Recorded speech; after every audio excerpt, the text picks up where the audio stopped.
दुपारच्या संस्कार कथेमध्ये आज आपली दुपारची कथा आहे. त्या कथेचं नाव आहे आती तेथे माती. ही म्हण तुम्हाला माहित आहे की नाही?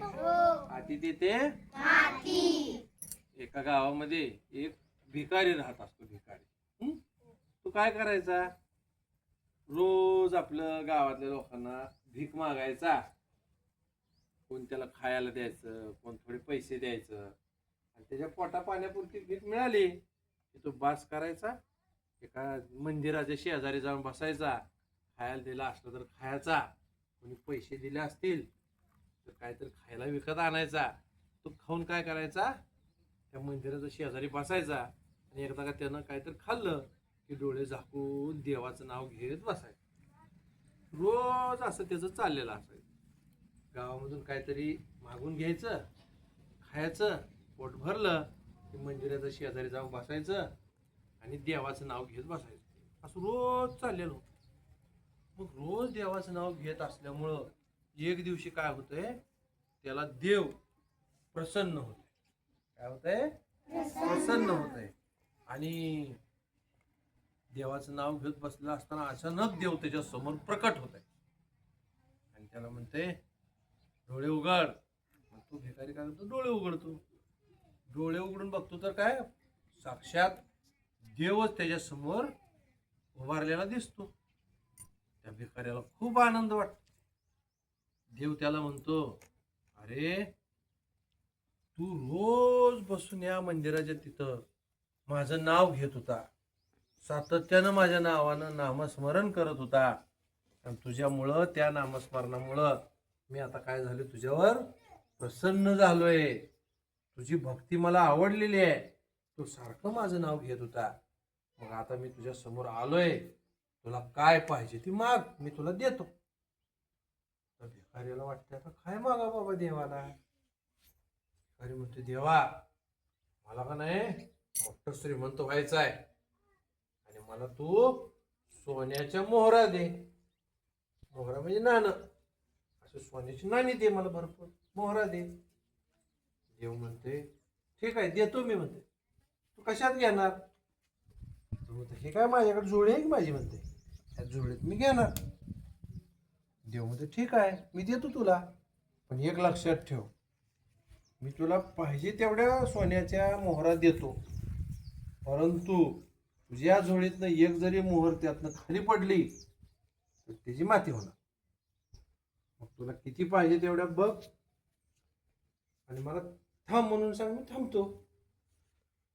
फक्त तुझं काय लक्षात ठेवायचं, तो ह्या झोळीतनं ती मोहर खाली पडली की त्याची काय होणार, माती होणार. ते काय म्हणते, मला मान्य आहे म्हणते. आणि त्या देवाच्या समोर असं तो भिकारी आपली झोळी करते. झोळी म्हणजे काय असतंय, त्याच्याजवळचं जुनं कुठलं जर कापड आहे, जीर्ण झालेलं आहे, फाटत आलेलं आहे, त्याचीच त्यानं झोळी केली होती, तीच त्या देवासमोर असं धरतं.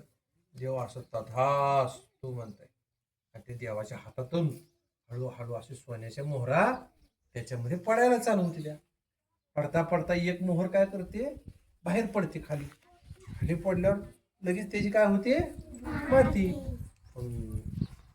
तो भिकारी काय म्हणत नाही, थांबे या लागला, येऊ द्या म्हणते. मग पडते त्या मोहऱ्या, अर्धी जोडी भरती आहे, अजून भरतीये, अजून भरतीये. आता मोहरा त्याच्यामध्ये पडल्यामुळं त्याचं वजन काय झालं असणार, ने वाढलंय. आणि देव विचार करते, हे ना आता तर होय, थांब म्हणते का. आणि हा भिकारी मनातल्या मनात म्हणते, लय पैसे मिळतील मला असं करत बस.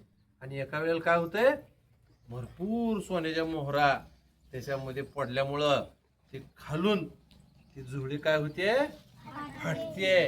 आणि सगळ्याच त्या जुळीत पडलेल्या मोहरा दन करणं खाली जमिनीवर मातीत पडते. त्या आणि मातीत पडल्या त्या सगळ्या मोहरांची काय होती, माती. आणि याची जुळी फाटलेली असल्यामुळं देव पुन्हा आता मोहरा टाकायचे थांबवतोय.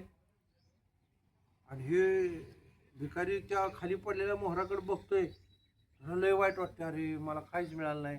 आता देवाला काय तर बोलावं म्हणून असं वर बघतोय, तोवर देव सुद्धा गायब झालेला. पुन्हा बसते असं कपाळ पडवत, अरे चा मला अर्धी झोळी भरून सुद्धा मोहऱ्या वास होत होत्या, पण मी अति लोभ केला, हव्यास केला आणि मला जास्त मिळावं असं प्रयत्न केला आणि माझी झोळी फाटली आणि ते सगळ्या मोहरा खाली पडून मातीच झाली. म्हणजे मला एक सुद्धा मोहर मिळाली नाही. जिथं 100 मोहरा मिळू शकत होत्या तर त्याला 200 मिळाव्या, 500 मिळाव्या असा लोभ झाला. तिथं त्याला शेवटी एक पण मोहर मिळाली नाही. देव तर गायब झालाय. तो रडत बसला की देवानं मला दिलं पण माझी झोळीच नीट नव्हती, फाटली आणि त्याला काहीच मिळालं नाही. इथं ही गोष्ट संपते. ह्या गोष्टीमधून आपल्याला एकच संस्कार मिळतोय, बोध मिळतोय. कुठला? अति तेथे माती. त्यामुळे कुठलीही गोष्ट अति करायची नाही. कुठल्याही गोष्टीचा अति लोभ जे आहे, हव्यास, तू करायचा नाही. जेवढं मिळलंय तेवढ्यात समाधानी राहायचं. अति तेथे माती. कळली का गोष्ट?